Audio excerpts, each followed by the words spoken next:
What are the long and short-term projections for the real estate market here in Baldwin County? Angelo DePaola, the Coastal Connection with eXp Realty. I'm going to give you my thought on fourth quarter 2022 and what we may be looking at into 2023. Before we get into the numbers, let's go right into my opinions. Fourth quarter is typically slow for real estate as a whole. It's even more so here at the beach with football, holiday seasons, school, hunting. All that's going to squash demand a little bit. The other thing that we got to take a look at is just interest rates in general. So if I was a buyer and I was looking at property right now, I would go get pre-qualified and I'd go out and put lowball offers out with a pre-qual sheet and see what people are willing to do. We just negotiated $80,000 off of a listing for one of our buyers. I'm not scared right now to put out offers to where I think the market is. Sellers right now are begging for offers, trust me. So that's fine, Angelo, we buy something in 2022. What does 2023 look like? We remember 2008, we don't want to get shellacked. Here's my thought, we can go down one of two roads. I think that we're going to see the onset of a recession early 2023. The Fed can do one of two things there. They can halt interest rate hikes,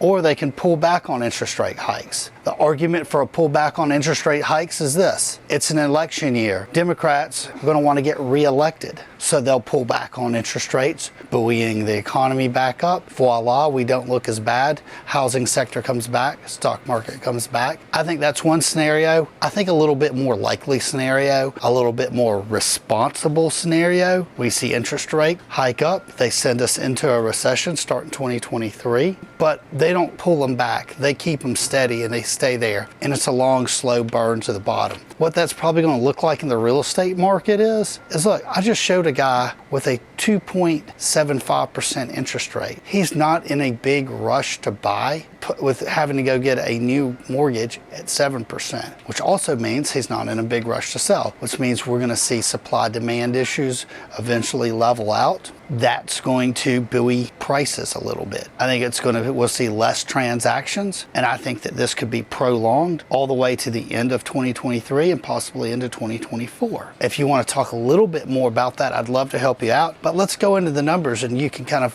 let this play out for yourselves. Baldwin County, 3,545 new listings. That's up a little bit from last week. As far as total listings, 341 come to market and 219 go under contract, giving us 44 days of inventory. One thing we got to look at are the listings that people are pulling off the market right now because they're just not getting their money and they're just going to pull them off the market, and we're going to see that happen. And that's why we're not seeing the amount of inventory build in relation to the amount of property being listed and the amount of property going under contract. Orange Beach is a little bit of an exception for this rule. 497 total listings, 51 come on the market last week, only 18 go under contract. We'll see how many of those actually go through. We're seeing a lot of contracts fall apart, people just getting cold feet. Given us 79 days of running inventory, we're constantly seeing that build. Gulf Shores was interesting. We had 608 total listings, 47 new to market, 40 go under contract, giving us 33 days of inventory.